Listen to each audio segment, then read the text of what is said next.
ભરૂચની શ્રવણ ચોકડીથી gate township સુધી આવેલ 15 થી 20 સોસાયટીના રહીશોને પ્રાથમિક સુવિધા ન મળતા અને પ્રાથમિક સુવિધાના અભાવને લઈને સ્થાનિકોએ આજે વિરોધ પ્રદર્શન કર્યું હતું। ભરૂચ શહેરની શ્રવણ ચોકડીથી ગેલ ટાઉનશીપ સુધી 20 થી વધુ સોસાયટીઓ આવેલી છે। આ સોસાયટીઓમાં જવાનો એપ્રોચ રોડ છેલ્લા ઘણા સમયથી બધી બિસ્માર હાલતમાં થઈ ગયો છે। ઉપરાંત ડ્રેનેજ લાઇન છેલ્લા 15 દિવસથી તૂટી ગઈ હોવાના પણ સ્થાનિકોએ આક્ષેપ કર્યા હતા, જેના પરિણામે રસ્તો જોખમી બન્યો છે અને મચ્છરોનો ઉપદ્રવ પણ વધ્યો હોવાની રજૂઆત કરાઈ છે। આજરોજ આ તમામ સોસાયટીઓના રહીશોએ એકત્ર થઈને તંત્ર સામે હલ્લાબોલ કર્યો હતો અને વહેલી તકે જે માર્ગ પાસ થઈ ગયો છે તેની કામગીરી હાથ ધરવામાં આવે તેવી માંગ ઉચ્ચારી હતી। સ્થાનિક રહેવાસીઓએ આક્ષેપ કર્યો હતો કે આ માર્ગ પરથી પસાર થતી વખતે લોકોને અનેક શારીરિક તકલીફ અને ઢૂરની ડમરીઓના કારણે શ્વાસની તકલીફો ઊભી થઈ છે। સ્થાનિકોની રજૂઆતને ભરૂચ આમ આદમી પાર્ટીએ પણ પોતાનો ટેકો જાહેર કર્યો હતો અને જિલ્લા પ્રમુખ પિયુષ પટેલે જો આ કામગીરી વહેલી તકે નહીં પતે તો ઉગ્ર આંદોલનની ચીમકી ઉચ્ચારી હતી। હું બલવંતસિંહ મકવાના વિવંતા સોસાયટીનો રહીશ। છેલ્લા 1.5 વર્ષથી અમને નર્ક જેવી અહેસાસ થાય છે। અહીંયા આગળ અમને ઘણીવાર એવો વિચાર આવે છે પ્રજાના કામ જોઈને, તંત્રનું કામ જોઈને કે હવે અમે અહીંયાથી સ્થળાંતર કરીએ ફેમિલી સાથે।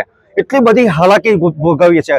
અહીંયાથી છોકરાઓ જાય છે, એક્સિડન્ટ થાય છે। અમને 2 દિવસ પહેલાં મારા છોકરાનો એક્સિડન્ટ થયું, ભયંકર એક્સિડન્ટ થયું છે ને ગયા રવિવારે અમે રમેશભાઈને બોલાવેલા, ધર્મેશભાઈ આવેલા, ઘણા બધા મોટા નેતાઓ આવેલા, અમને મૌખિક બાંહેધરી આપેલી। અમને એવું કીધેલું કે આ અહીંયાથી ત્યાં શ્રવણ ચોકડી લગીને આપણે સ્ટ્રીટ લાઇટ આપણે બનાવી દઈશું। ગયા રવિવાર સુધી આ રવિવાર સુધી એક પણ સ્ટ્રીટ લાઇટ લાગી નથી।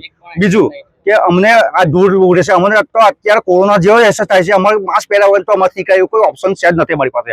અત્યારે અમે રમેશભાઈ વાત કરી, રજૂઆત કરી હતી રમેશ સાહેબને કે અમારે ધૂળની ડમરીઓ ઉડે છે, અમારા હેલ્થ પર અસર પડે છે, નાના મોટા વડીલોને હેલ્થ પર અસર પડે છે, મહિલાઓને બાળકોને અસર પડે। તો એનું સોલ્યુશન શું? અમને એમને સોલ્યુશન આપ્યું કે દરરોજ અમે સવારે સાંજે પાણી ટેન્કર લાવીશું, બે રહીશું।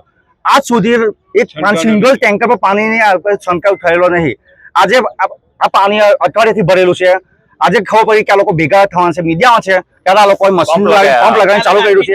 આ તમે મીડિયામાં એમની વાત જાણ પહેલાં ખરી ખબર થઈ જાય એના માટે ચાલુ કરેલું છે। એટલે તંત્ર એટલું બધું નિષ્ઠુર છે, એટલું બધું છે, કોઈની વાત માનવી નથી।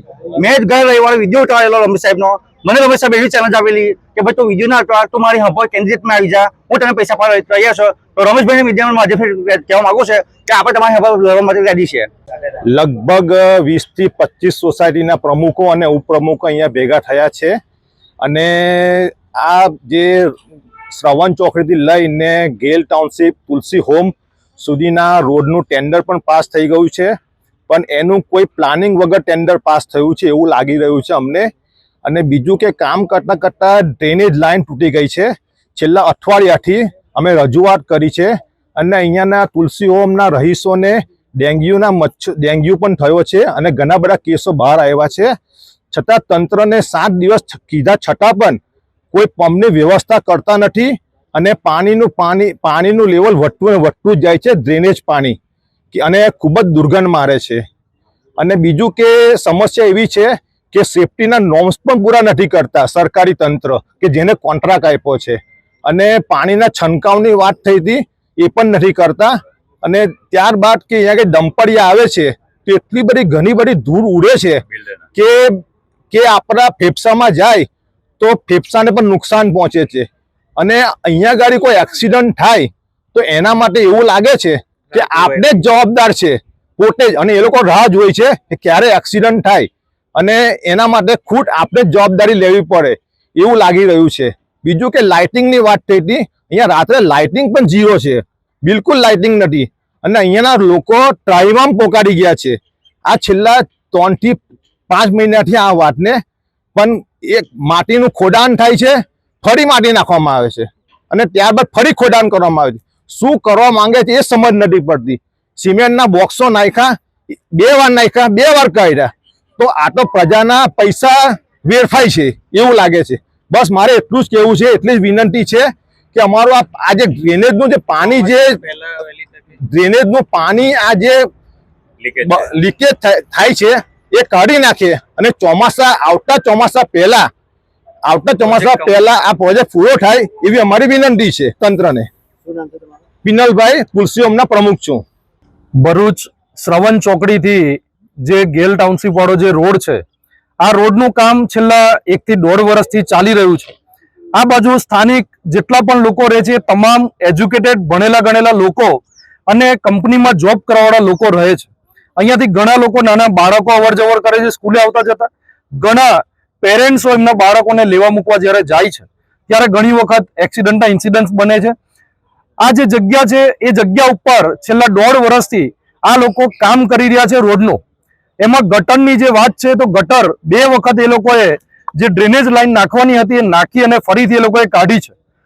અત્યારે પરિસ્થિતિ એ છે કે ત્યાંની આ જે ખોદકામ ચાલતું હતું એ દરમિયાન નીચેથી પાણીની લાઈન લીકેજ થઈ ગઈ છે. આનું એ લોકો પાસે કોઈ પણ પ્રકારે સોલ્યુશન નથી.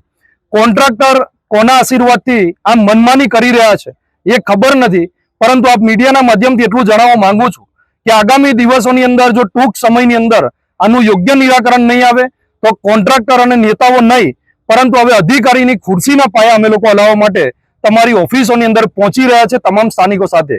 એટલે મહેરબાની કરી આ બાજુ જે રોડની અત્યારે કામગીરી ચાલે છે એમાં જે પાણીનો છંટકાવ નથી થઈ રહ્યો એ પાણીનો છંટકાવ થવો જોઈએ.